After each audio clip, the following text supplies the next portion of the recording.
nous allons remettre à présent le prix Master Coup de cœur. Et pour ce prix Master Coup de cœur, je vais appeler celui qui a ouvert cette soirée, Stéphane Rossignol, qui va me rejoindre. Notre partenaire, c'est le Pays de l'Or Agglomération. Merci à Stéphane de nous rejoindre.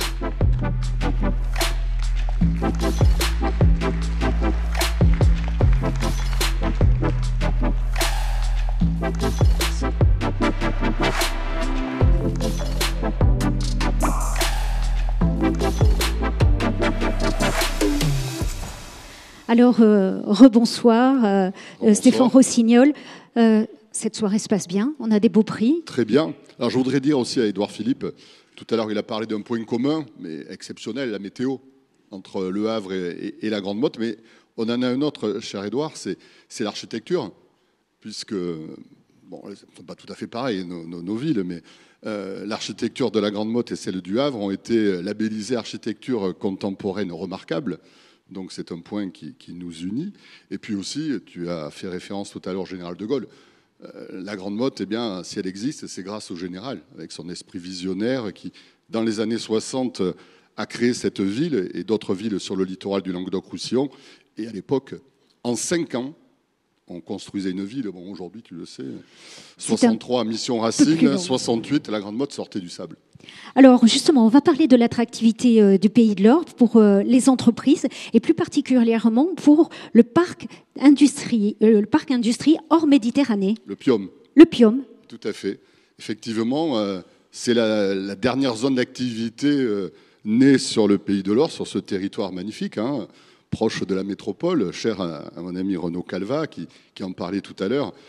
Le Pays de l'Or, c'est 14 zones d'activité, dont la dernière née, le PIOM, le parc industrie hors Méditerranée, qui va d'ici quelques mois accueillir plus de 700 emplois avec des entreprises dans ce qu'on appelle la soft industry, des entreprises remarquables comme Zimmer Biomet, MG Développement, des entreprises qui sont tournées vers l'industrie de la médecine, hein, les robots chirurgicaux, les appareils auditifs, donc une véritable zone qui était aussi paysagère, environnementale, avec beaucoup de végétalisation, des points d'eau, un parking silo pour éviter un amas de voitures devant les entreprises. Donc voilà, c'est ce nouveau parc, nouvelle génération à proximité de la métropole. Et je dois dire que, et je parle sous le contrôle de Renaud, nous travaillons en bonne intelligence maintenant, ça n'a pas toujours été le cas, puisque lorsque la métropole de Montpellier ne peut pas accueillir des entreprises, eh bien, elle se tourne vers le Pays de l'Or, tout voisin, pour voir si on est en capacité. C'est ce que nous avons fait,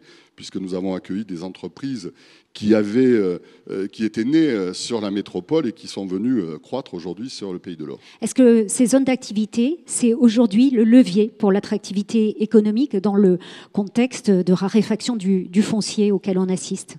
Oui, tout à fait. Aujourd'hui, effectivement, on voit bien le foncier de plus en plus rare, et donc, qui dit rare, dit cher.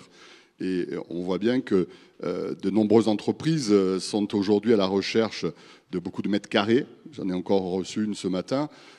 Si on avait beaucoup plus de terrain, on en accueillerait des entreprises. C'est vrai que ce prisme, Édouard Philippe, il faisait référence tout à l'heure, être proche de la Méditerranée, une métropole avec une ville comme Montpellier, Toulouse pas loin, Barcelone, c'est attractif. Et l'attractivité a un coût. Et nous nous efforçons en tout cas avec tous les moyens mis en œuvre pour apporter des aides au financement des entreprises. Nous allons aussi, pour venir en soutien aux professionnels du tourisme, vous savez, les difficultés, on y faisait référence tout à l'heure, qu'ont rencontré les professionnels pour trouver des saisonniers cet été, nous installons en début d'année la maison du travailleur saisonnier. Alors on va découvrir quel est le lauréat de cet avant-dernier prix, le prix Coup de cœur de la lettre M. Je suis heureux de le remettre à l'entreprise Sofradam, qui est installée à quelques centaines de mètres du siège de l'agglomération. Magnifique entreprise, hein, que l'on voit lorsqu'on va vers la Grande Motte, justement. Master Coup de cœur. Sofradam. Créé en 1995 par Ludovic Badi-Cassagnier et son père, Sofradam est spécialisé dans l'aménagement d'espaces professionnels, des bureaux au showroom en passant par le retail. L'entreprise a obtenu le label EcoVadis pour son engagement sur la question environnementale. Elle recycle 90% des déchets de chantier à travers le choix de ses prestataires et des matières premières. Avec ses 38 salariés, Sofradam, qui affiche un chiffre d'affaires de 11 millions d'euros en 2021, réalise une soixantaine de magasins par an sur l'ensemble du territoire. Au printemps 2022, Sofradam rachète à Montpellier le célèbre restaurant La Maison de la Lozère, qui va devenir une vitrine de son savoir-faire en matière d'aménagement pour le secteur de l'hôtellerie-restauration. Master coup de cœur, Sofradam. Et bravo à vous. Merci. Merci. Alors, vous aménagez des magasins, mais pas que, parce que vous travaillez aussi beaucoup dans le tertiaire. Oui, tout à fait. En 2014, on s'est diversifié dans le tertiaire, et notamment l'aménagement de bureaux, où on est arrivé avec ce qu'on savait faire dans le retail, c'est-à-dire avoir une offre globale qui va du design d'espace, des travaux, tout corps d'état, et du mobilier, où on représente à peu près une cinquantaine de marques, dont notamment Steelcase.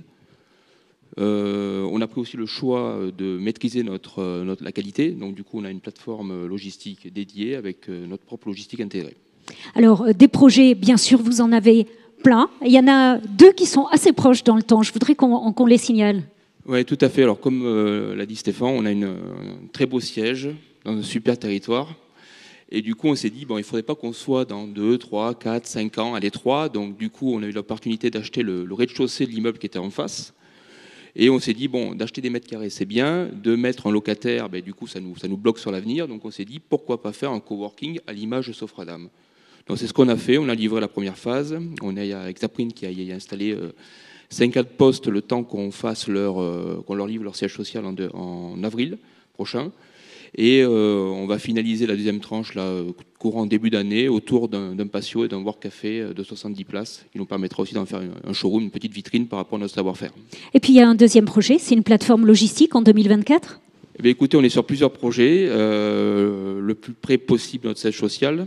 Voilà, et en effet, on aura ce projet-là entre 1500 et 2000 mètres carrés avec un bâtiment, on l'espère qu'on pourra le construire, du coup, qui sera totalement autonome en énergie.